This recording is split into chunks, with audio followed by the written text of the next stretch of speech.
let's talk about what really makes a great leader. It's not about comfort or having an easy ride.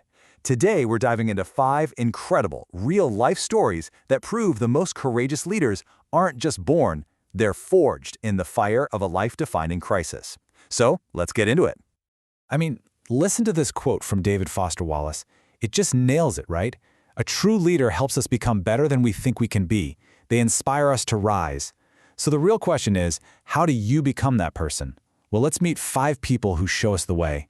First up, we've got the legendary polar explorer Ernest Shackleton. His dream was to be the first to cross the massive Antarctic continent on foot. But, as we're about to see, the ice had, well, other plans, pushing his leadership to the absolute brink in a desperate fight for survival.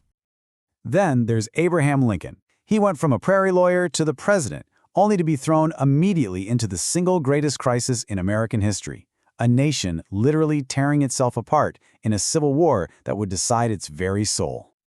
Next, Frederick Douglass.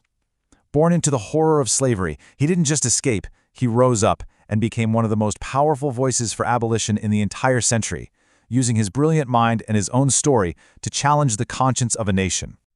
And here we have Dietrich Bonhoeffer, a theologian with a deep, powerful faith. He was actually safe in America as World War II was breaking out, but he made the terrifying choice to go back to Germany to fight the Nazi regime from the inside. And finally, Rachel Carson, a quiet marine biologist whose beautiful writing and just fierce, unshakable courage sparked a global environmental revolution. She took on massive chemical companies to protect the natural world for all of us. So, an explorer, a president, an abolitionist, a theologian, and a scientist. What in the world connects them all? Well, their stories aren't just stories. They're real. And if you look closely, they reveal this incredibly clear pattern, like a blueprint for how courageous leadership is actually built.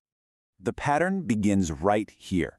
Every single one of these remarkable people was shaped and totally defined by one monumental challenge.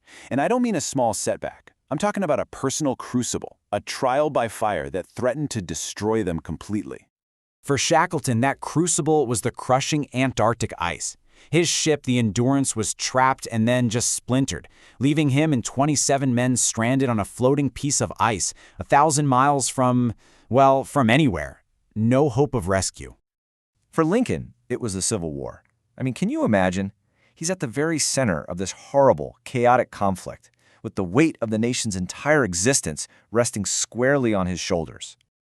Rachel Carson's crucible was a lonely fight against giants. She stood up to the multi-billion-dollar chemical industry and a public that didn't want to believe her, all to expose the silent, deadly threat of pesticides poisoning our world.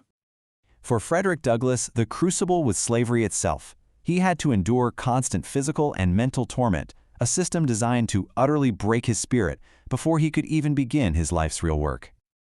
And for Dietrich Bonhoeffer, the crisis was a choice. He was safe. He could have stayed in America, but he chose to go back to Germany, to walk straight into the lion's den to fight a monstrous regime from the inside. So, facing these impossible situations, how did they lead? It wasn't just one magic quality. Instead, through their crisis, each of them built up this set of core traits. Think of them as the 3 pillars of their incredible leadership.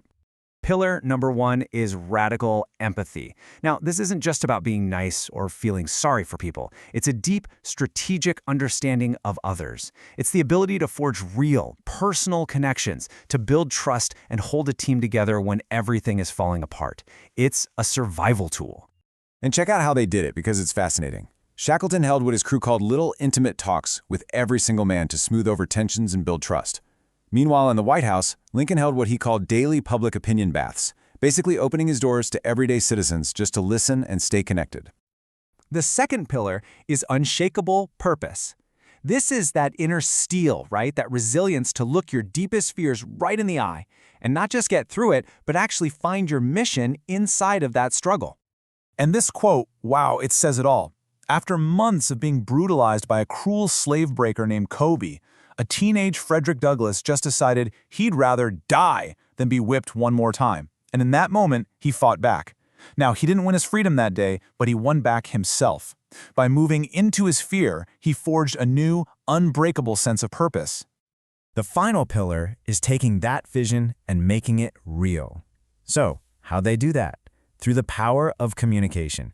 Look, it's one thing to have a mission in your head. It's something else entirely to explain it so powerfully that you inspire millions of people to believe in it and to act.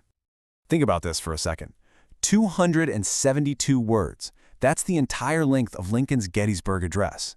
In less than 3 minutes, he didn't just give a speech at a cemetery. He redefined the entire meaning of the Civil War for a whole nation. Or what about this number? 15 million. That's how many Americans watched a determined Rachel Carson on TV, calmly and clearly explaining the science in her book, Silent Spring.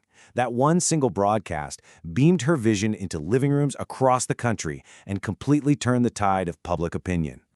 So when you put it all together, what do we learn? What's the legacy? It's that leadership isn't some title you're given or a position you hold. It's a conscious, active choice to rise to the occasion. So let's wrap this all up. These lessons, they're not just dusty old history. They show us that leadership is a process. It's forged in crisis. That empathy is the glue that holds everything together. That our true purpose is often waiting for us on the other side of our biggest fear. That words, when used right, can literally change the world. And that in the end, leadership is a choice to serve something bigger than yourself. Which brings it all back to us, to you. We all face crises, big and small. They test us, they challenge us, they threaten to break us, but they also give us a chance to become more. So, the real question these 5 incredible leaders leave us with is this: what crisis is forging you?